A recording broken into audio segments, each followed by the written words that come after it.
Welcome to Beyond Film School, where I teach you all about the film industry. I'm Amber. In this video, we are talking about the do's and don'ts of film networking and building your film career. There's a lot of information out there of how to try and get your film career going, and it's hard to know exactly what to do. And add in trying to be yourself, forget it. It feels impossible. Help me, please. For some reason, when it comes to the entertainment industry, be it music, film, TV, broadcasting, news, sports, reality TV, anything that has to do with you being in entertainment, there's this underlying belief that you can't really show who you really are. People are going on set and they're going to networking events or meeting all these people and they're being someone that they're not. Do not fake it. Don't try to be someone you're not. It's exhausting, first of all, to try and be someone that you're not. This is the #1 fastest way to crash and burn when it comes to your career in film. Find out who you are. And I know finding out who you are is like a journey. It takes many, many years of life experience to get to find out who you really, really are. But find out who that person is. Find out, figure it out, what you like, what your beliefs are, your principles, your values, what you stand by, what you believe in. Find out who you are. I know it takes a lot of years and a lot of time and a lot of work to try and figure that out. This is a hard one to swallow for a lot of people out there. Now, we are in the digital age and it's amazing. There are so many film job websites out there for you to apply to these jobs, but I'm sorry to break it to you, but your job opportunities predominantly will not be from those film job websites. There are many people out there who are pouring hours and hours into applying to hundreds of jobs on these film job websites. The percentage of you actually getting one of those gigs is very, very low. Damn, that sucks. And I know a lot of people think that those film job websites are going to be the only way to get your first gig on set, but it's not. It's not the only way. And yes, I know there are people who will get jobs from these websites, but it's not very many. And I can count maybe like 3 jobs in my whole career where it came from Meta.com in the beginning of my career, and maybe like 1 from Craigslist. So this is not an absolute thing where like no one's going to get these jobs. Yes, people do get gigs from these job websites, but it's not going to be the main source of your opportunities, especially now because everything is so saturated and everyone knows about those film job websites, and it's like the same job on all of the websites. So the competition is even more fierce. The saturation of the amount of applicants is very, very high. So I implore you not to waste too much time and not to pour in so many hours into applying to those film job websites. Put more time into direct outreach, participating, going to things, meeting people. Those are going to be more fruitful interactions and more fruitful opportunities where you're going to gain way more out of direct outreach. You're going to gain way more out of showing your face, meeting someone person to person, face to face. You're going to gain more out of those interactions than you trying to apply for a random job on a website that person who is looking at your application has no idea who you are. Who is this even from? There's no face. Probably your resume stacked on there. There's a couple of credits on a profile, and it's really impersonal. So where I want you to spend more time is direct outreach. Talk to the people that you want to become one day. Go to imdb.com, go to the crew section, find the names of the people you want to become, reach out to them. If you have IMDb Pro, they have their email address right there for you. You can search them online. Maybe they have social media accounts that you can reach out to and direct message them. Also, LinkedIn is the most underutilized source right now when it comes to film networking and reaching out to people who are in film. And that website is professional networking and all about like the professional environment, not just like keying all the time or having a conversation just for the hell of it. People on LinkedIn are there for networking. Oh. They might even be hiring, and also they might even be willing to have a chat with you. It's honestly crazy how people are not using LinkedIn to their advantage. When it comes to networking in film and building those film connections, what not to do is give up. Persistence is honestly a deep-seated quality that a person who wants to be in film needs to have. Now, let's define giving up for a second. It could be when you email someone, they don't answer back, and then you giving up is you not following up.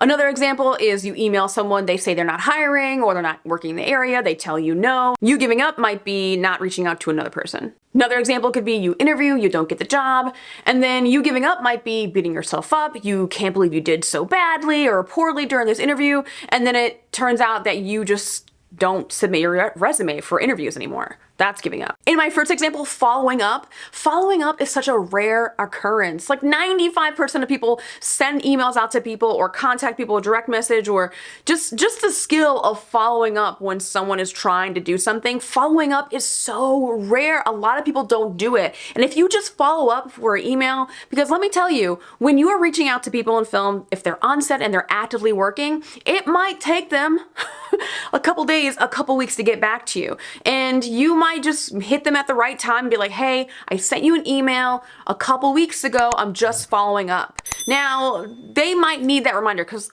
I work in film and I love when people follow up, because what happens is that people who work in film, while they might be working on set and they might be busy, they're also getting hundreds and hundreds of emails. So sometimes emailing can be a long time waiting, right? You might be just waiting for a reply back, but your email is like getting buried by production emails, call sheet emails, size, script revisions, art things. There's just so many things that could be in the way of your email. They just never get to it, and it could take a lot of time.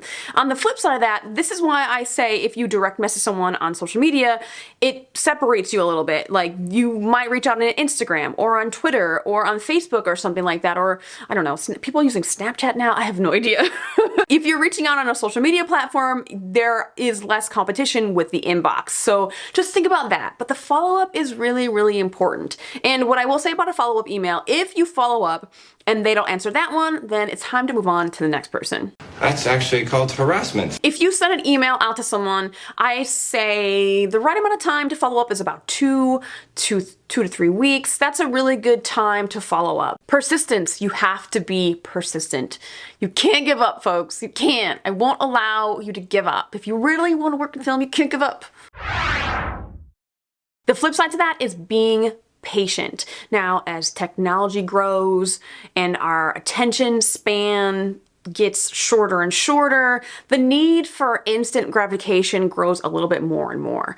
And when we are applying for these jobs, reaching out, trying to have a conversation, trying to get our film career going and get to the next level and the next level and the next level, we always think it's not happening fast enough. You need to be patient, because let me tell you, you're not going to be a director of a feature film that's hitting the box office with those high numbers in 2 years out of school. It's not going to happen. You need to calm down. A lot of time needs to happen. A lot of time needs to pass to hone your skills, gain that experience. So you have to be patient during this process.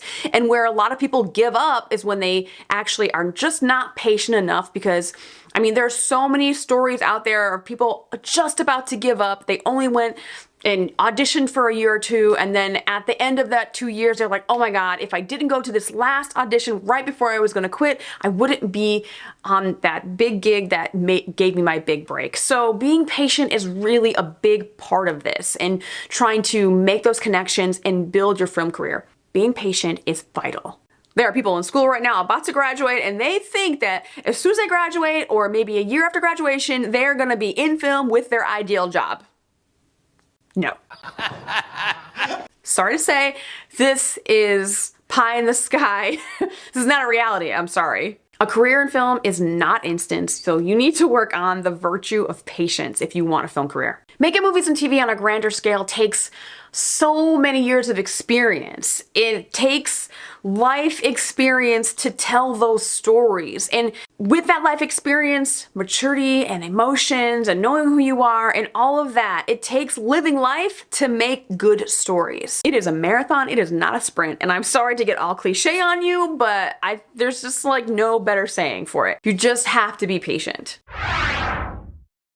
My next one for building a film career is interesting, but also very needed to say. Don't be an ass on set. In the nicest way possible, I'm trying to say. Just don't be an ass.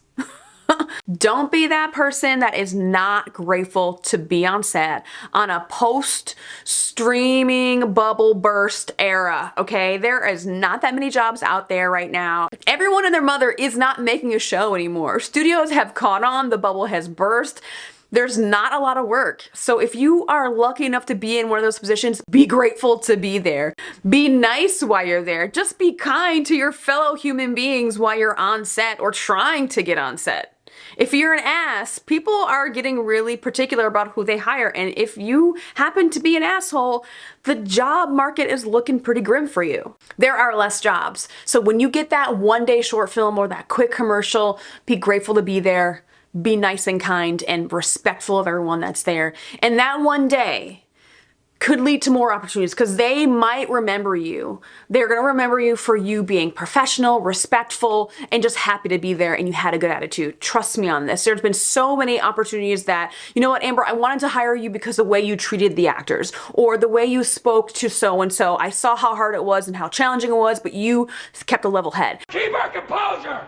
We've come too far! There's too much to lose! We've got to keep our composure! The test of a person is when things are stacked against you and you are stressed out and things are going wrong, how you treat a person next to you. Are you gonna blow up? Are you gonna yell and scream? Or are you gonna try and keep your composure, get your emotions in check, and just try to get the best day? It's really easy to have a shitty attitude. When you are choosing, you're like, you know what, I'm having a bad day, but I am not gonna speak to so-and-so this way. So just think about that for a second. Like, who you are when the cards are stacked against you is what is really defining the person you are. Listen, we are now in an era of anti-assholes, and now with less job opportunities, there is more competition and more options for us for who we'd like to work with on set. So just keep that in mind. Don't be a dick. It is not easy navigating the film industry. I know it is not easy getting in. It's not easy to stay. I know it is very, very challenging, okay? But I need you to just take action, reach out, show up, show your face to things, all while being patient, having a good attitude, and the most important thing is being yourself while doing it. I'm currently writing a book about all of this, like being yourself, networking in film, getting your career going without trying to fake who you are and how to do it authentically. And I can't wait to get that to you, but it's gonna be a while because writing a book is hard. I'm finding out that writing a book is super challenging. So to my authors out there, like, shout out to authors who are writing books. If you've even just written one book, I applaud you, and you are like the real MVP in my life because writing a book is super hard. But in the meantime, feel free to check out my other videos about film networking, how to make connections, building authentic connections to get your film career going. Those videos are gonna be on the screen for you. Check them out because I really think they're gonna give you the edge on how many opportunities are gonna come your way. So check those videos out. That is it for now for this video. Thank you so much for watching. I shall see you next time.